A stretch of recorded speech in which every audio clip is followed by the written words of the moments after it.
그리스도인에게는 유별난 특성들이 있습니다. 오늘 본문에도 그 특성들이 기록되어 있습니다. 이 시간 그 특성들에 대하여 자세히 살펴보도록 하겠습니다.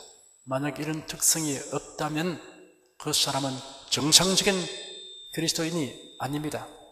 첫째, 정상적인 그리스도인은 예수를 보지 못하고도 믿습니다. 사람들에게 복음을 전하면 하나님을 보여주십시오. 그러면 믿겠습니다라고 요구하는 사람을 만나게 됩니다.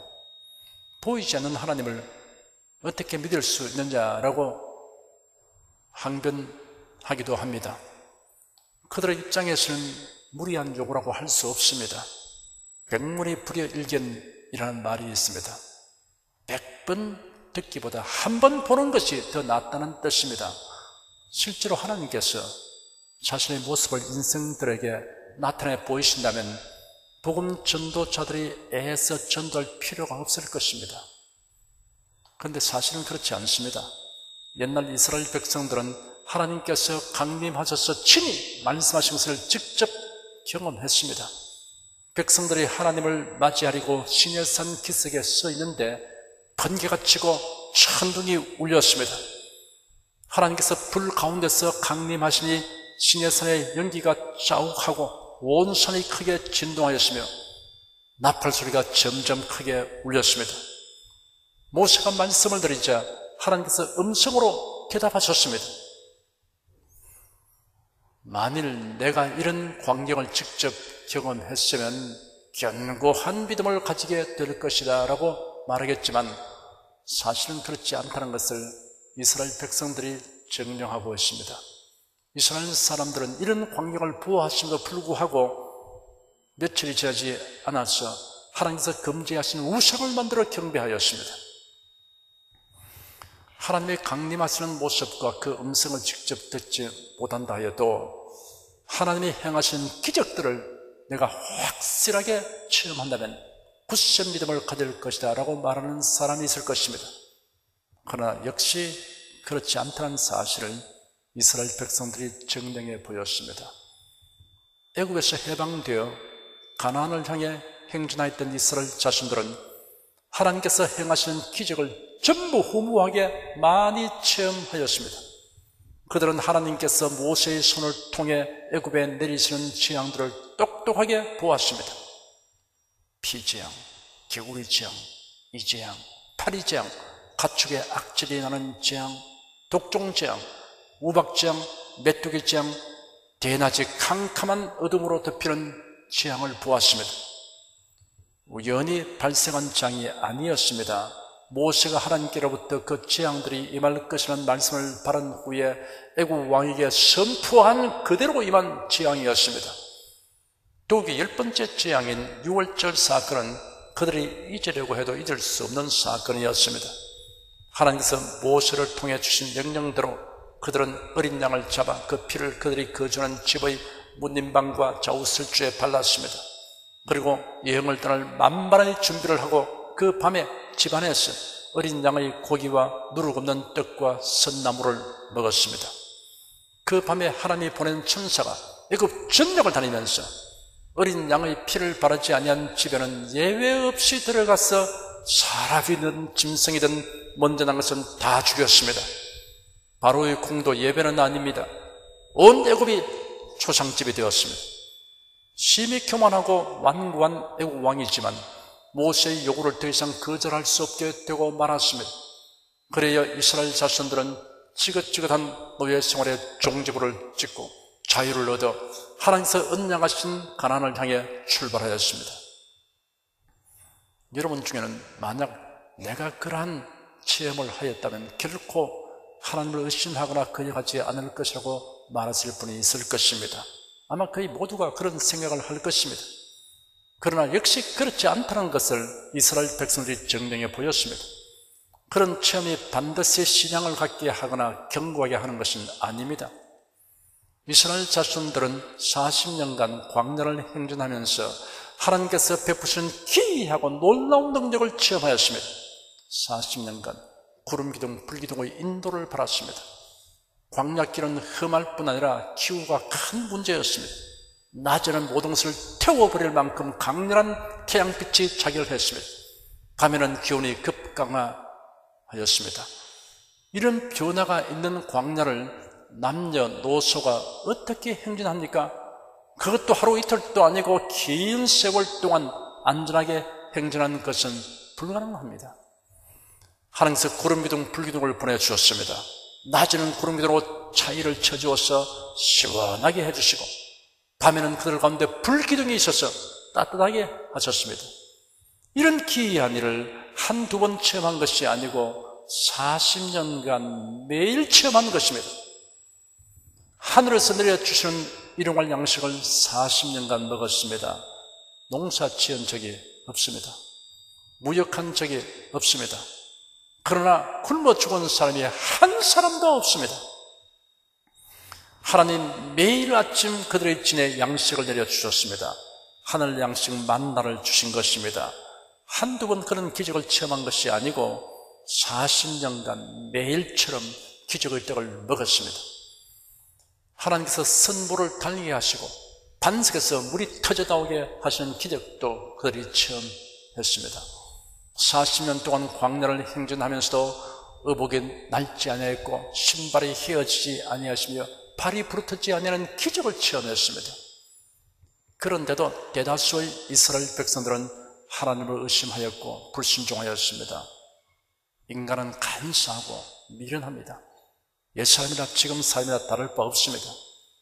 오늘날도 하나님께서 강림하여 친히 음성으로 말씀하시고 많은 기적을 베푸신다고 하여도 완악하고 미련한 인생들은 그로 인해 받은 충격과 감동이 며칠 가지 못하여 다 사라지고 말 것입니다. 부활하신 예수께서 제자들이 모인 집안에 나타나셨습니다. 제자들 중에 도마는 그 자리에 없었습니다. 부활하신 예수님이 그들 중에 나타나셨다고 제자들이 도마에게 말했습니다. 도마가 대답하기를 내가 그 손에 못자국을 보며 내 손가락을 그 못자국에 넣으며 내 손을 그 옆구리에 넣어보지 않고는 믿지 아니하겠노라 하였습니다. 8일을 지났어 제자들이 다시 집안에 있을 때 도마도 함께 있고 문들이 닫혀 있었습니다. 예수께서 오셔서 가운데 서서 말씀하시기를 너희에게 평강이 있을지어다 하였습니다. 그리고는 도마에게 이르시기를 네 손가락을 이리 내밀어 내 손을 보고 네 손을 내밀어 내 옆구리에 넣어 부라. 그리하고 믿음 없는 자가 되지 말고 믿는 자가 되라 하였습니다. 놀라운 광경을 목도한 도마가 나의 주시며 나의 하나님이십니다 라고 말하자 예수께서 너는 나를 본고로 믿느냐 보지 못하고 믿는 자들은 복되도다 하셨습니다. 봄으로써 믿는 사람보다 듣기만 하고도 믿는 사람이 복이 있습니다. 로마서 10장 17절에 기록되기를 믿음은 들음에서 나며 들음은 그리스도의 말씀으로 말미암는다고 하였습니다. 동정녀의 몸에 성령으로 잉태되어 사람의 몸을 입으시고 이승에 오신 예수님을 여러분은 보지 못했습니다. 십자가에 못 박혀 피 흘리시고 죽으시는 것도 보지 못했습니다. 무덤에 장사하는 것도 보지 못했습니다. 부활하신 모습도 보지 못했습니다.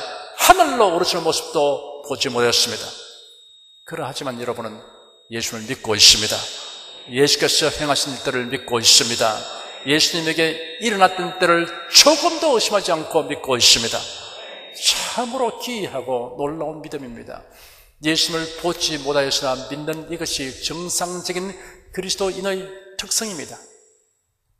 여러분이 예수님을 보지 못했으나 예수를 믿게 된 것은 말씀과 성령에 의한 것입니다.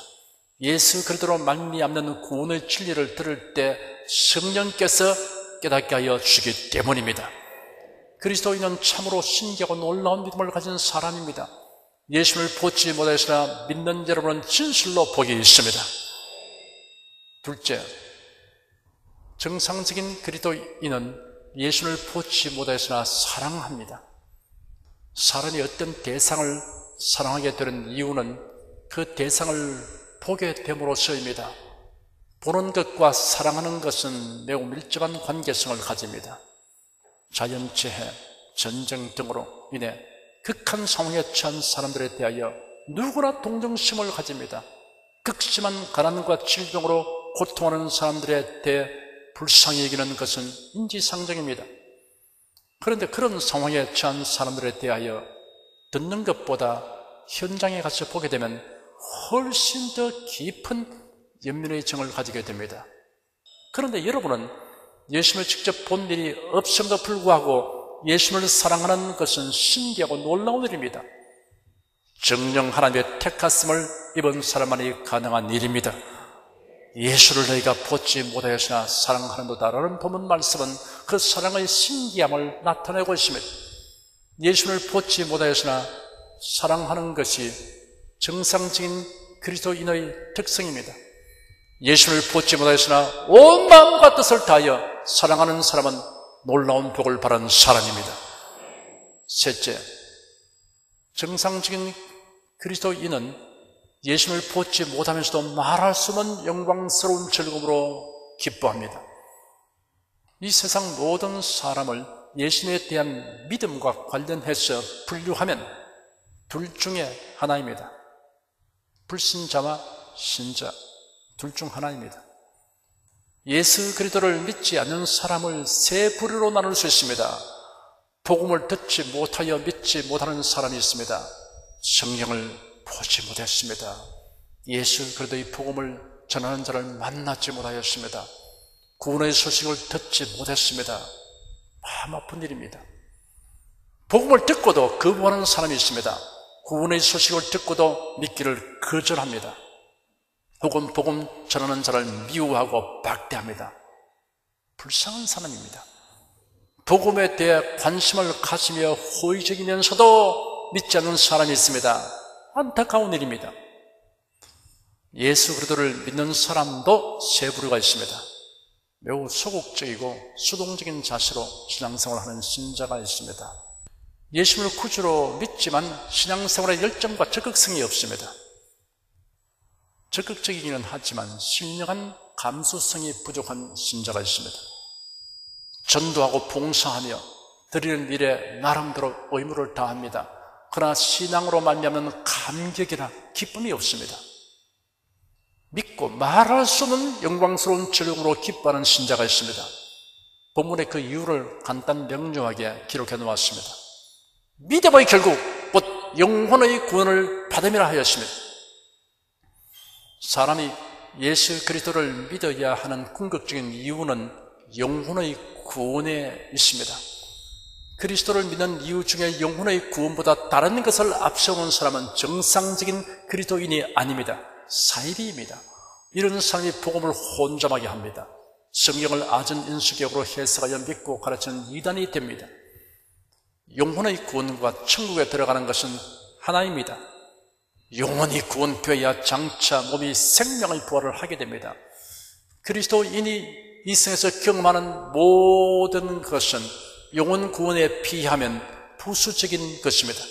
범사가 잘 되고 강건하게 되는 것도 부수적인 것에 불과합니다.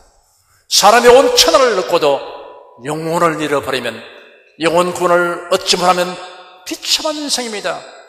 결국에는 멸망이며 지옥 형벌이기 때문입니다.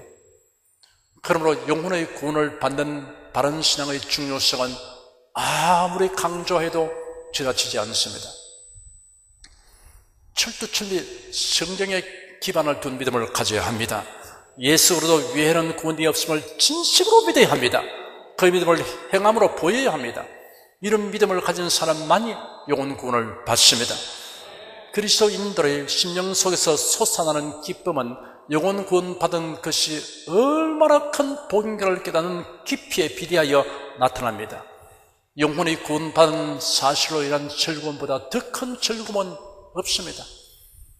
예수를 보지 못하면서도 영혼의 구원을 믿고 말할 수 없는 영광스러운 즐거움으로 기뻐하는 것이 정상적인 그리스도인의 특성입니다. 넷째, 정상적인 그리스도인은 여러 가지 시험을 인하여 근심하더라도 잠깐뿐이요 오히려 크게 기뻐하게 됩니다.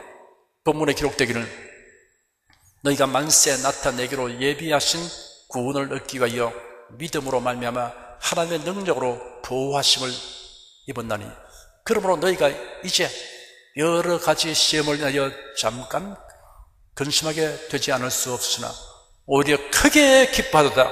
너희 믿음의 시련이 불로 연단하여도 없을 금보다 더 귀하여 예수 그리스도의 나타났을 때 칭찬과 영광과 존귀를 얻게 하려 함이라 하였습니다. 성경에는 근심하지 말라, 염려하지 말라는 말씀이 여러 곳에 있습니다. 그런데 본문에는 근심하게 되지 않을 수 없음을 지적하고 있습니다. 그 이유를 여러 가지 시험 때문이라고 하였습니다. 베드로 후서가 기록된 때의 로마 황제는 네로였습니다. 폭군 네로 황제는 로마 시내를 불타게 하고 그 광경을 즐겼습니다. 그리고는 그리스도인들을 방화자라고 죄를 뒤집어 씌우고 대대적인 박해를 하였습니다. 이런 시대에 그리스도인들은 가전 박대와 멸시를 받았습니다. 일터를 빼앗기기도 하고 가족들이 뿔뿔이 흩어지게 되는가 하면 목숨을 잃기도 하였습니다. 이러한 위협과 고난은 그리스도인들에게 시험거리가 되었습니다. 그러므로 본문에 여러 가지 시험을 인하여 근심하게 되지 않을 수 없었다고 하였습니다. 오늘날 그리스도인들이 겪는 고난은 사도시대에 비하면 약관입니다. 그래도 고난이란 그 종류와 크기가 어때하든 우리의 마음에 중압감을 주게 됩니다. 손톱 밑에 가시가 박힌 것은 손목이 골절된 것에 비하면 아무것도 아니지만 그래도 방치할 수 없는 성가시고 고통스러운 문제입니다. 어떤 종류의 고난이라도 고통과 근심을 초래하기 마련입니다. 그리스도를 믿고 하나님을 섬기면 어떤 고난도 없을 것이라고 생각하는 것은 잘못된 생각입니다. 그렇게 되기를 원할지라도 실제는 그렇지 않습니다. 욥기 5장 7절에 인생은 고난을 위하여 나날이 불티가 위로 나름 같으니라 하였습니다. 예수께서도 제 아들에게 세상에서는 너희가 환난을 당한다고 말씀하셨습니다. 성경은 우리에게 사실과 다른 막연한 기대를 갖도록 하지 않습니다. 진실을 다르게 알려줍니다. 그러므로 그리스도인이 근심하는 것을 보고 이상히 여길 것이 아닙니다. 그 근심의 원인은 경제적 문제, 가족 문제, 대인관계, 임무수행, 육신의 건강 문제 등 여러 가지입니다. 근심함으로 인해 우울하고 슬퍼하는 성도를 믿음이 없다고 판단하는 것은 지나친 속단입니다. 그 이유는 그 성도가 근심을 극복하고 오히려 크게 기뻐하는 모습을 보여줄 것이기 때문입니다. 너희가 이제 여러 가지 시험을 하여 잠깐 근심하게 되지 않을 수 없었으나 오히려 크게 기뻐하도다라고 말씀하신 대로 됩니다. 그리스도인에게는 근심을 재빨리 소화시킬 수 있는 이유들이 있습니다. 첫째 이유는 거듭난 사람이기 때문입니다. 본문의 3절에 이렇게 기록되었습니다. 찬송하리로다 우리 주 예수 그리스도의 아버지 하나님이 그 많으신 긍휼대로 예수 그리스도의 죽은 자 가운데서 부활하심으로 말미암아 우리를 거듭나게 하사 산 소망이 있게 하시며 우리를 거듭나게 하기 위해 성삼위 하나님께서 행하신 일이 무엇인가를 말씀하였습니다. 아버지 하나님께서 죄인들을 긍휼히 여기시고 구원하시고 예수 그리스도를 보내셨습니다. 예수 그리스도께서 우리 죄를 대속하시려고 십자가에 못 박혀 죽으시고 부활하셨습니다. 그리고 이를 믿는 자들을 성령께서 거듭나게 하여 주셨습니다. 거듭난 사람에게 산 소망이 있게 하셨습니다. 거듭난 사람은 여러 가지 시험을 위하여 잠깐 근심할지라도 곧장 기쁨을 회복합니다. 둘째 이유는 하늘에 간직된 기업이 있기 때문입니다. 본문의 4절에 이렇게 기록되었습니다. 썩지 않고 더럽지 않고 쇠하지 아니하는 기업을 있게 하시나니 곧 너희를 위하여 하늘에 간직하신 것이라. 이 기업은 우리가 일하여 획득하는 것이 아닙니다. 상속으로 받은 유산과 같습니다. 이 기업은 썩지 않고 더럽지 않고 쇠하지 않습니다. 세상의 어떠한 물건이나 재화라도 세월이 지나면서 날아가지고 무용하게 되고 썩어지고 결국은 불타 없어져 버립니다. 하나님께서 그리스도인에게 주신 기업은 영원합니다. 이 기업은 하늘에 있는 기업 곧 천국입니다. 셋째 이유는 만세 나타난 구원을 얻도록 능력으로 보호를 받고 있기 때문입니다. 본문의 5절과 8절 9절에 이렇게 기록되었습니다. 너희가 말세 나타내기로 예비하신 구원을 얻기 위하여 믿음으로 말미암아 하나님의 능력으로 보호하심을 입었나니 예수를 너희가 보지 못하였으나 사랑하는도다. 이제도 보지 못하나 믿고 말할 수 없는 영광스러운 즐거움으로 기뻐하니 믿음의 결국 곧 영혼의 구원을 받음이라. 만세란 예수 그리스도의 재림과 인류 역사의 종말을 의미합니다. 우리가 구원을 바랐으나 아직 구원의 완성을 보는 것은 아닙니다. 부활과 새 예루살렘에 들어가는 데까지 이르는 것이 구원의 완성입니다. 구원의 완성을 보기까지 하나님께서 능력으로 보호해 주십니다.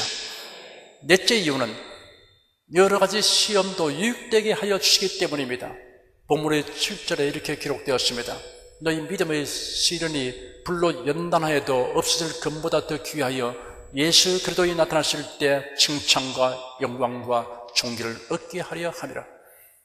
여러 가지 시험이 불순물을 제거하기 위한 재련의 과정이 되도록 하나님께서 섭리하여 주십니다. 여러 가지 시험을 이겨내면 그리스도의 심판대 앞에 설 때 칭찬과 영광과 존귀를 얻게 하여 주십니다.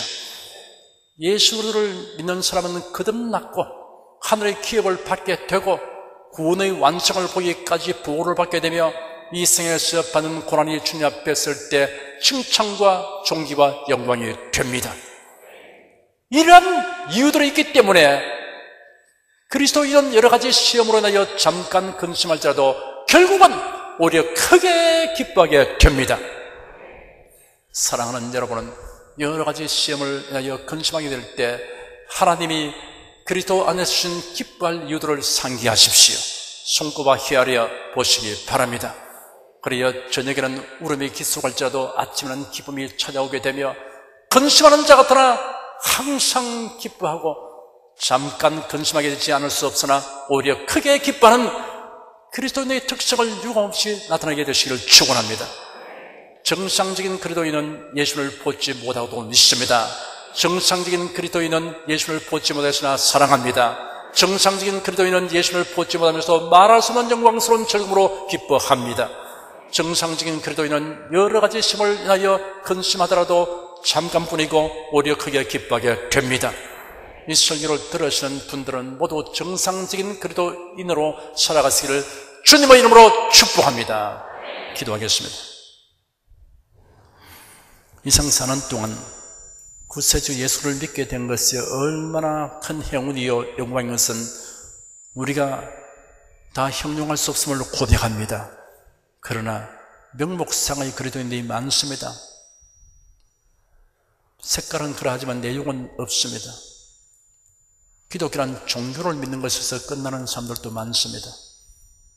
정상적인 그리스도인이 가지는 특성이 없는 사람이 있습니다. 참으로 안타까운 일입니다. 하나님, 우리 온 손이 다 정상적인 그리스도인으로서의 그 특성을 모든 사람에게 나타내 보이게 하여 주시옵소서.